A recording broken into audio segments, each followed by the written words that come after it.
இப்போ பரந்தூரில் பார்த்தீங்கன்னா கடந்த 3 ஆண்டுகளாக 900 நாட்கள்லாம் கிட்டத்தட்ட 2.25 ஆண்டுகளாக போராட்டம் நடந்துகிட்டு இருக்குது.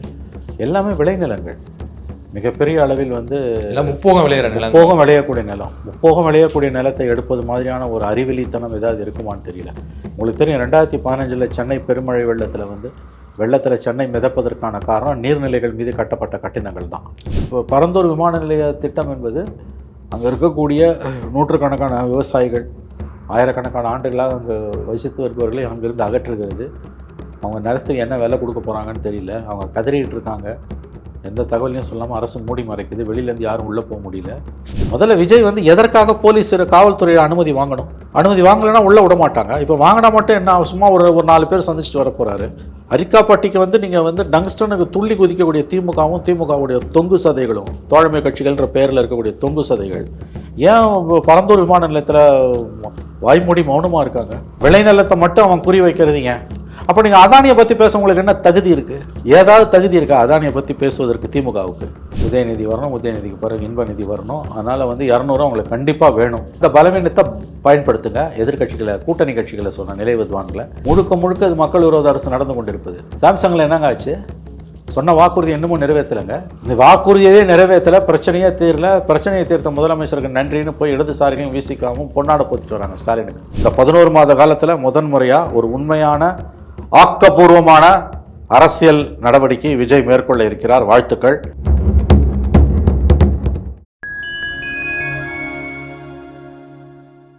ஃபைன் டைம் வாய்ஸ் நேயர்களுக்கு வணக்கம். நான் உங்கள் சங்கீத். நம்ம சிறப்பு நிகழ்ச்சியில் நம்மோடு இணைந்திருக்கிறார் மரியாதைக்குரிய மூத்த பத்திரிகையாளர் திரு மணி அவர்கள். வணக்கம் சார். சார் வணக்கம். எப்படி சார்? நன்றாக. பரந்தூர் விமான நிலைய எதிர்ப்பு தொடர்ந்து அந்த மக்கள் போராடிட்டு வர்றதை நம்ம பார்க்குறோம். கிட்டத்தட்ட 900 நாட்களை கடந்தும் அவங்களுடைய போராட்டம் வீரியமிக்கதாக தொடர்ந்துட்டு வருது.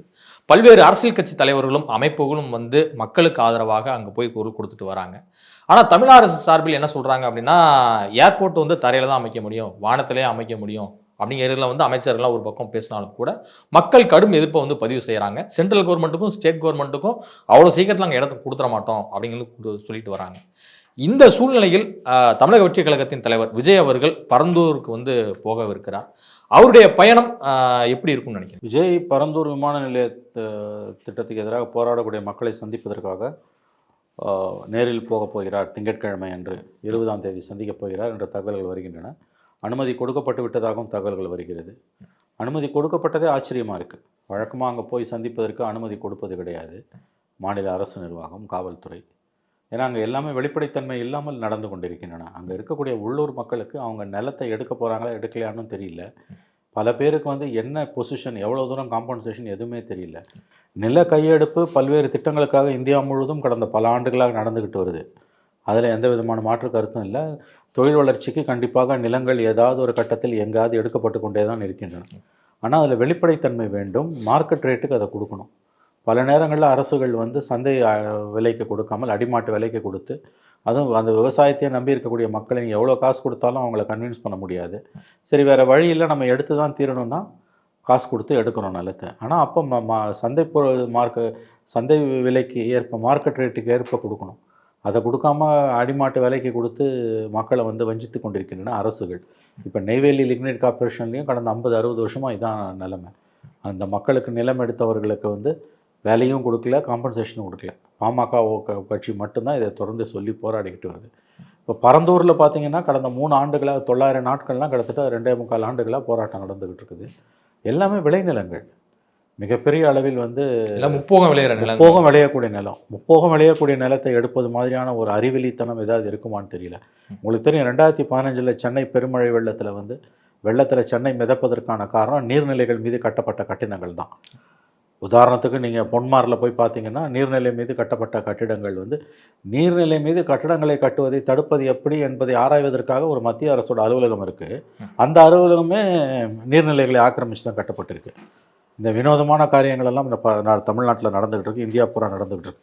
10 ஆண்டுகளுக்கு முன்பு நடந்த காரியங்கள் இவை எல்லாமே. இன்றைக்கி அதே காரியத்தை போய் நீங்கள் பரந்தூரில் பண்ணும்போது, நான் எதிர்காலத்தில் பெருமழை வெள்ளம் வந்தால் சென்னை முற்றிலுமாக மிதக்கும், அழிந்தே போகும், அதில் சந்தேகம் வேண்டாம். கடல் கொண்ட தென்னாடுன்னு கண்ணதாசன் ஒரு புக்கம் எழுதினார் இல்லையா? கடல்கோள் தமிழகமும் ஒரு பகுதி அழிந்தது அப்படி என்று உங்களுக்கு தெரியும், கேள்விப்பட்டிருப்பீங்க. அந்த மாதிரி ஒரு சூழ்நிலை தான் வந்து எதிர்காலத்தில் தமிழ்நாட்டில் சென்னையில் வருவதற்கான வாய்ப்புகள் இருக்கின்றன. ஏன்னா பருவநிலை மாற்றத்தால் ஏடாகூடமாக மழை பெய்யக்கூடிய காலகட்டங்களில் நாம் வாழ்ந்து கொண்டிருக்கிறோம். 2015 நவம்பர் டிசம்பரில் நாம் இதை நேரடியாக பார்த்தோம். கிளைமேட்லாம் ரொம்பவே ஒரு ஆண்டுக்கு பெய்யக்கூடிய மழை 1 மணி நேரத்தில் பெய்துவிடும். இனிமேல் பருவமழை என்ற கான்செப்டே கிடையாது. பருவமழைனா முன்பெல்லாம் 1 மாத காலம் 1.5 மாத காலம் பருவமழை பெய்யும். மழைக்காலங்கள், குளிர்காலங்கள், இலையுதிர் காலங்கள், கோடை காலங்கள் என்று இருக்கும். இப்போ அப்படி இல்லை. மழைக்காலம் என்பது ஒரு ஆண்டு பூரா பெய்யக்கூடிய மழை 1 மணி நேரத்தில் கொட்டி தீர்த்துரும். அப்போ எந்த அளவுக்கு வந்து நிலைமை மோசமாக போயிட்டுருக்கு என்பதை நாம் புரிந்து கொள்ள வேண்டும். இந்த இடத்துல வந்து நீர்நிலை ஆக்கிரமிப்பு என்பது வந்து அதாவது வந்து தற்கொலைக்கு சமம். அது இப்போ வந்து வயல்வெளிகளில் வந்து உங்களுக்கு ஒரு 100 சென்டிமீட்டர் மழை பெஞ்சால் கூட ஒரு பாதிப்பும் கிடையாது. வயல் உறிஞ்சிடும் அதை வந்து. இப்போ சமீபத்தில் கூட வந்து திருவண்ணாமலை பகுதிகளில் செஞ்சிலெல்லாம் பார்த்தீங்கன்னா வந்து கிட்டத்தட்ட 50 சென்டிமீட்டர் மேலே மழை பெஞ்சுது. ஒரு ஆபத்தும் இல்லை, ஏன்னா வயல் இழுத்துருது. ஆனால் அதே ஒரு நாளைக்கு 50 சென்டிமீட்டர் சென்னையில் பெஞ்சா என்ன ஆகும்? ஏன்னா இது கான்கிரீட் ஜங்கிள், இது அவ்வளோதான் காலி. உங்களுக்கு மொத்தமாக தெருவோடு தான். 2015 நவம்பரில் டிசம்பரில் வந்த வெள்ளம் மாதிரி தான் வரும். இந்த முறை மழை சரியாக பெய்யலை, திமுக கவர்மெண்ட் தப்பிச்சுக்கிச்சு. இல்லாட்டி இந்த முறையே சந்தி சிரிச்சிருக்கும். இதில் இந்த பரந்தூர் விமான நிலைய திட்டம் என்பது அங்கே இருக்கக்கூடிய நூற்றுக்கணக்கான விவசாயிகள், ஆயிரக்கணக்கான ஆண்டுகளாக அங்கே வசித்து வருபவர்களை அங்கேருந்து அகற்றுகிறது. அவங்க நிலத்துக்கு என்ன விலை கொடுக்க போகிறாங்கன்னு தெரியல. அவங்க கதறிக்கிட்டு இருக்காங்க. எந்த தகவலையும் சொல்லாமல் அரசு மூடி மறைக்குது. வெளியிலேருந்து யாரும் உள்ளே போக முடியல. உள்ளே இருப்பவங்க கேள்வி கேட்டால் போலீஸை வைத்து மிரட்டுகிறார்கள். திமுகவோட தோழமை கட்சிகள் எல்லாம் வந்து நிலை வித்வான்களாக மாறிவிட்ட காரணத்தால் இந்த இதில் இப்போ மதுரையில் அந்த டங்ஸ்டன் திட்டத்துக்கு எதிர்ப்பு தெரிவித்து தெருவாக இறங்கி போராட்டாங்கல்ல திமுகவும் எதிர்கட்சிகளும். அது என்ன திட்டம்? அது அரிட்டாப்பட்டியில். அரிட்டாப்பட்டிக்கு ஒரு நியாயம், பரந்தூருக்கு ஒரு நியாயமா? தமிழருடைய தொன்மையே அடங்கி இருக்கு இந்த கிராமங்கள். தொன்மை என்பது ஒரு ஆங்கிளுங்க. மக்களுக்கு விருப்பம் இல்லாமல் நீங்கள் அந்த நிலத்தை பிடுங்குறீங்க. தொன்மைன்ற காரணத்துக்காக மட்டும் அந்த மக்கள் போராடல, அவர்களுக்கு விருப்பத்துக்கு மாறாக நிலத்தை பிடுங்குறீங்கன்னு போராடுறாங்க. திமுக அரசு அதை ஆதரிக்குது. பரந்தூரில் நீங்கள் பண்ணுறதுக்கு பேர் என்ன? நீர்நிலை ஆக்கிரமிப்புங்க. அது பரந்தூரில் புதிய விமான நிலையம் வந்ததுன்னா, மழை பெய்யுதுன்னா தண்ணீர் வந்து நீர்நிலைகள் மேலே யாராவது விமான நிலையத்தை கட்டுவானா? மிகப்பெரிய தவறை திமுக அரசு செய்து கொண்டிருக்கிறது.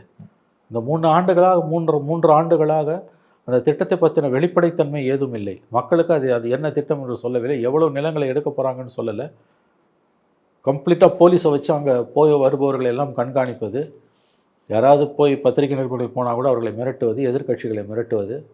முதல்ல விஜய் எதுக்கு அனுமதி கேட்டார்? நேரடியாக போய் பார்க்க வேண்டியதானே. அனுமதி கேட்குறாருனாலே அங்கே நடக்கிறது வந்து போலீஸ் ராஜ்யம்னு உங்களுக்கு தெரியுது. போலீஸ் பர்மிஷன் வாங்கலைன்னா அவர் விட மாட்டாங்க. இப்போ போய் 1000 கண்டிஷனை போட்டிருக்காங்க. அங்கே நின்று பேசிட்டு வந்தோம்னா இவ்வளோ பேர் தான் வரணும், இவ்வளோ வாகனம் தான் வரணும்னு.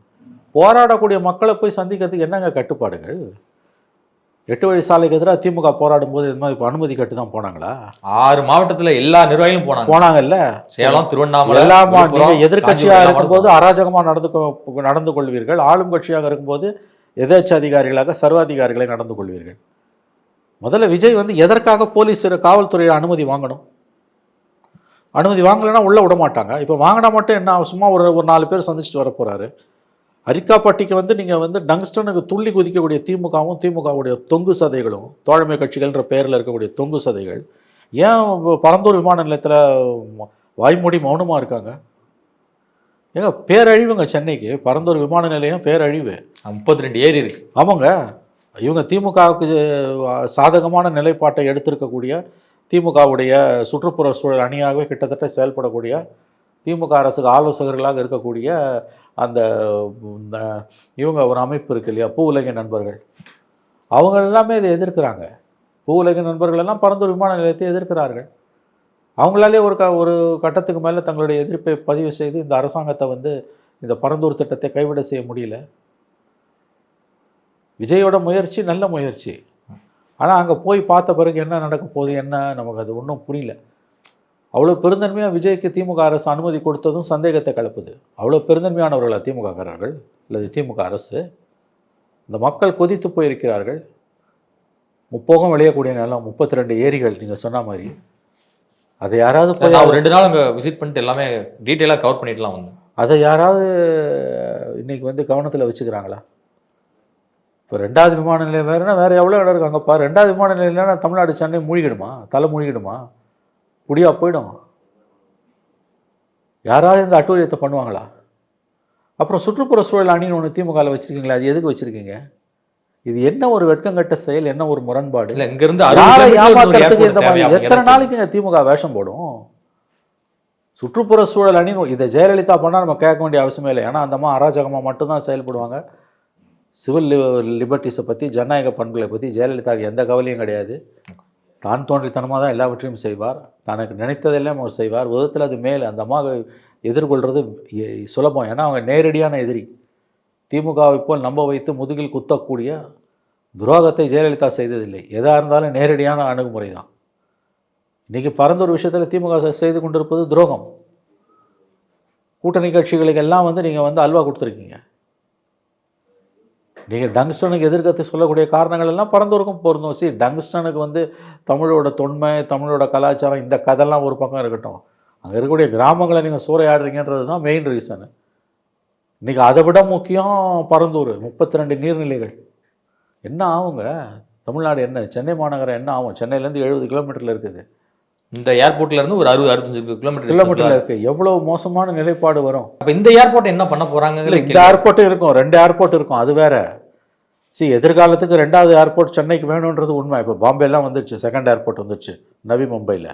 கண்டிப்பாக இது தேவை. இந்த அரசினுடைய தரிசனங்களை அமைக்க முடியாது. இல்ல வேற இடங்கள்ல அமைக்கலாம். நிறைய பரனூர் பக்கத்துல ஏகப்பட்ட நிலங்கள் அதான் எல்லாமே இருக்கலாம். விளைநிலத்தை மட்டும் அவன் குறி வைக்கிறதுங்க.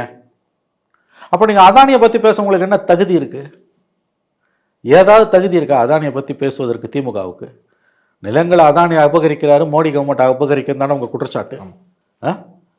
இப்போ பரந்தூரில் நீங்கள் திமுக அரசாங்கத்தோட அராஜகத்தையே இந்த 2 இடதுசாரிகளும் காங்கிரஸும் விசிகாவும் கேட்கவே மாட்டேன்றாங்க.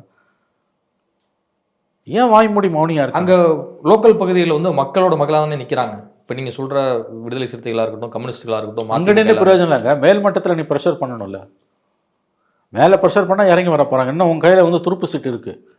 26 கூட்டணி தொடர்வதற்கான நிபந்தனையாகவே நீ இதை வைக்கணும். அரசு இறங்கி வரும். பரந்தூர் மாநிலத்தை கைவிடணும்னு.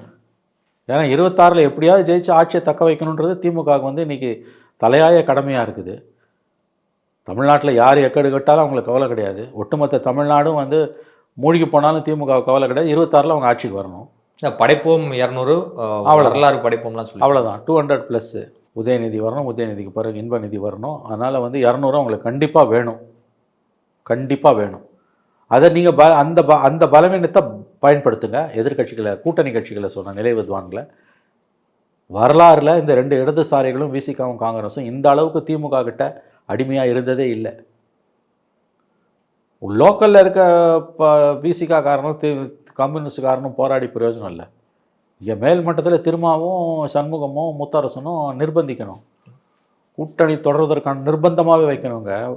மினிமம் காமன் ப்ரோக்ராம் வச்சு மன்மோகன் சிங்கை மட்டும் இடதுசாரிகள் ஆதரித்தாங்க. காமன் மினிமம் ப்ரோக்ராம் சிஎம்பி, குறைந்தபட்ச செயல் திட்டத்தின் அடிப்படையில் தான் 2004-08 ஆதரித்தாங்க. நியூக்ளியர் டீலில் வாபஸ் வாங்கிட்டு வந்தாங்க. அந்த மாதிரி திமுகவோட கூட்டணி தொடர்வதற்கே ஒரு காமன் மினிமம் ப்ரோக்ராமை இந்த 2 இடதுசாரிகளும் காங்கிரஸும் விசிகாவும் வைக்கணும். ஏன்னா அந்த அளவுக்கு இன்றைக்கி மக்கள் விரோத அரசாங்கத்தை ஸ்டாலின் நடத்தி கொண்டிருக்கிறார். முழுக்க இது மக்கள் விரோத அரசு நடந்து கொண்டிருப்பது. சாம்சங்கில் என்னங்க ஆச்சு? சொன்ன வாக்குறுதி இன்னமும் நிறைவேற்றலைங்க. இந்த வாக்குறுதியே நிறைவேற்றலை, பிரச்சனையே தீரல. பிரச்சனையை தீர்த்த முதலமைச்சருக்கு நன்றின்னு போய் இடதுசாரிகளும் விசிகாவும் பொன்னாட போத்திட்டு வராங்க ஸ்டாலினுக்கு. போத்திட்டு ஒரே வாரத்தில் தீர்மானம் போடுறான் சிபிஎம், மாநில சிபிஎம், இது மக்கள் விரோத அரசாக மாறிக்கொண்டிருக்கிறதுன்னு. வெக்கமாக இல்லை உங்களுக்கு? எவ்வளோ நாள் தான் மக்களை ஏமாற்றுவீங்க? இன்றைக்கி கோர்ட்டில் என்ன சொல்லியிருக்கான்? 6 வாரத்துக்குள்ளே நீ முடிவு பண்ணணும்னு சொல்லி அனுப்பியிருக்காங்க. அப்போ அந்த போராட்டத்தில் 1 இன்ச்சு கூட முன்னேற்றமே இல்லையே. எதுக்கு முதலமைச்சருக்கு நன்றி தெரிவித்த? அப்போ உயர்மட்டத்தில் திமுக விசிகாலையும் இடதுசாரிகள்லையும் இருக்கக்கூடிய உயர்மட்டத்தில் இருக்கக்கூடிய தலைவர்கள் பெற வேண்டியதை பெற்றுக்கொண்டு கட்சிகளை இன்றைக்கு அவர்கள் காவு கொடுத்து கொண்டிருக்கிறார்கள். அதான உண்மை. தொண்டம் கேட்க ஆரம்பிச்சிட்டாங்க. சிபிஎம் வேணால் திமுக தலைமையோட கொஞ்சி கொலாவி சமசாவும் டீயும் ஜாங்கரியும் சாப்பிடலாம் அறிவாலயத்தில் உட்காந்து.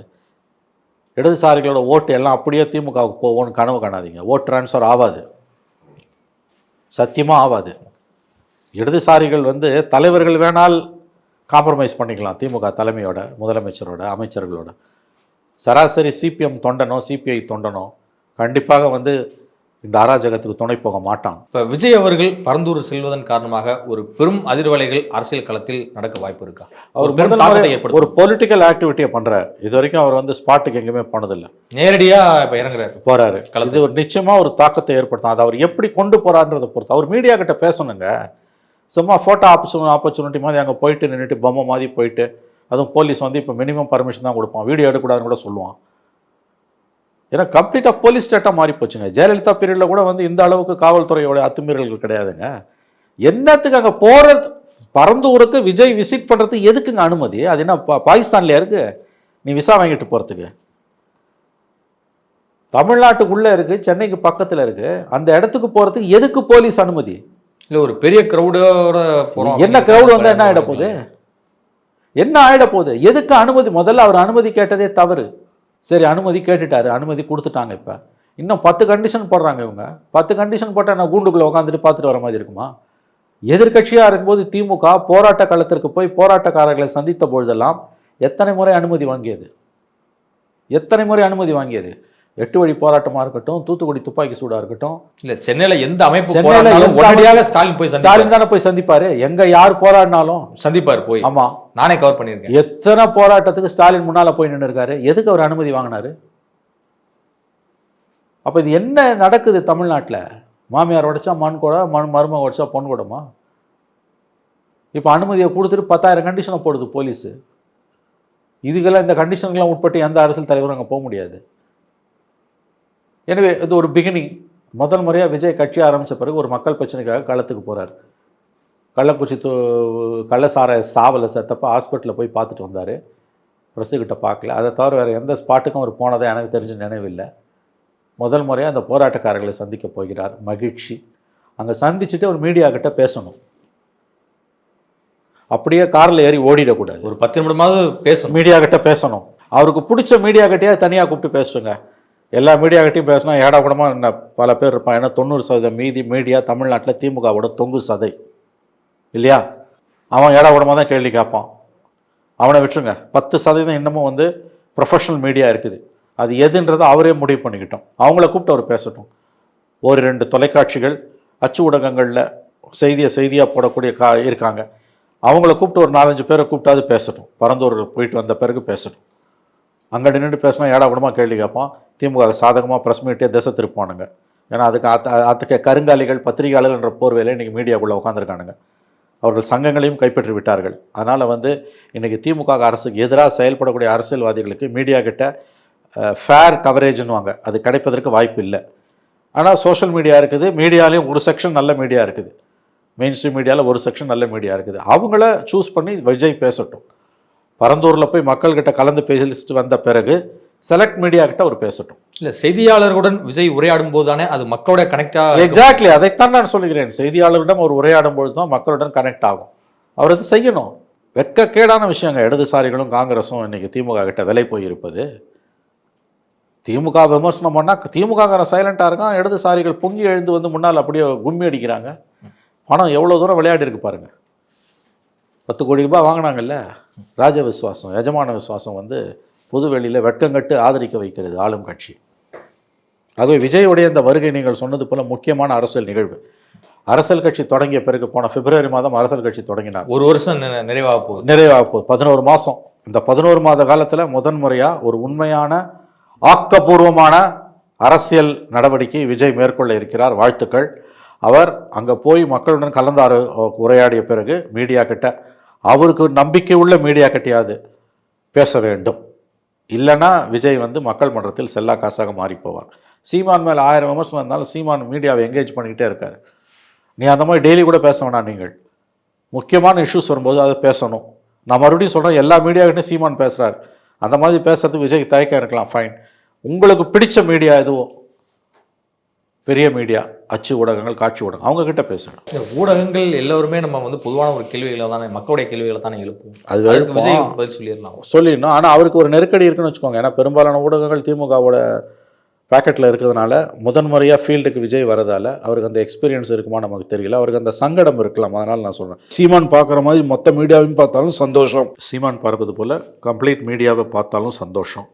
இல்லை அதில் அவருக்கு நெருக்கடி இருக்குன்னா அவர் சூஸ் பண்ணட்டும். ஏதாவது ஒரு தொலைக்காட்சி அல்லது 2 தொலைக்காட்சிகள். இல்ல அங்குள்ள போராட்ட குழுவும் சரி, அங்குள்ள பகுதி மக்களும் கண்டிப்பா எதிர்பார்ப்பாங்க இல்லையா, விஜய் வந்து கண்டிப்பா பிரஸ் முன்னாடி என்ன சொல்லுவாரு எக்ஸாக்ட்லி அப்படின்னு சொல்லி எதிர்பார்ப்பாங்கல்ல. 100% கரெக்ட் குகன். ரொம்ப அழகாக சொன்னீங்க குகன். நீங்கள் அந்த போராட்டக்காரர்கள் விஜய் தங்களுடன் வந்து பேசுவதை தாண்டி, தங்களுக்காக ஒரு விஷயம் பேசி சொல்லுவாரு, தங்களிடம் பேசிய ஆறுதலை மொழிகளை தாண்டி மீடியா கிட்ட அவர் என்ன சொல்றாருன்னு அந்த மக்கள் எதிர்பார்ப்பார்கள். இதையும் விஜய் கவனத்தில் கொள்ள வேண்டும். சும்மா அவர் அறிக்கை விட்டுட்டு போனால் பிரயோஜனம் இல்லை. இது வரைக்கும் ஒரு வருஷத்தில் ப்ரெஸ்ஸையே பார்க்காம ஒருத்தன் எப்படி இங்கே தலைவனாக இருக்க முடியும்? இந்த பருப்பு ரொம்ப நாள் வேகாது, இப்படியே போக முடியாது. இது மக்களை இழிவுபடுத்துகிற வேலை. அரசியலோட அரிச்சோடி கூட விஜய்க்கு தெரியலன்னு அர்த்தம். இன்னைக்கு வந்து போய் அங்கே பார்ப்பது மிக முக்கியமான நிகழ்வு. பார்த்த பிறகு நீங்கள் மீடியா கிட்ட பேசணும். 2 ஆண்டுகளுக்கு மேலாக தொடரக்கூடிய போராட்டம். எஸ், மக்களின் போராட்டம். டங்ஸ்டன் போராட்டத்துக்கு வரிஞ்சு கட்டிக்கிட்டு போராட்டத்தில் ஈடுபடக்கூடிய, வாய்க்கிழிய பேசக்கூடிய திமுகவும் திமுக தோழமை கட்சிகளும் ஏன் பரந்தூரில் நவத்வாரங்களையும் பொத்திக்கிட்டு இருக்காங்கன்றது தான் மக்கள் முன்னால் இருக்கக்கூடிய கேள்வி. விஜயோடைய இந்த நடவடிக்கை ஆக்கப்பூர்வமான நடவடிக்கை. மிகப்பெரிய ஒரு சுற்றுப்புற சூழல் பேரிடர் சென்னை நகரை சுற்றி உருவாகி கொண்டிருக்கிறது. அந்த திட்டம் மட்டும் கைகூடி வறுமையானால், பரந்தூர் விமான நிலையம் அமையுமே ஆனால், அது சென்னை மாநகரத்துக்கு பேரவலமாக முடியும். 2015, 2022, 23 மாதிரியான காலகட்டங்கள் பெய்தது போல பெருமழை பெய்தால் சென்னை மாநகரம் மிகப்பெரிய வெள்ளப்பெருக்கை சந்திக்க நேரிடும்.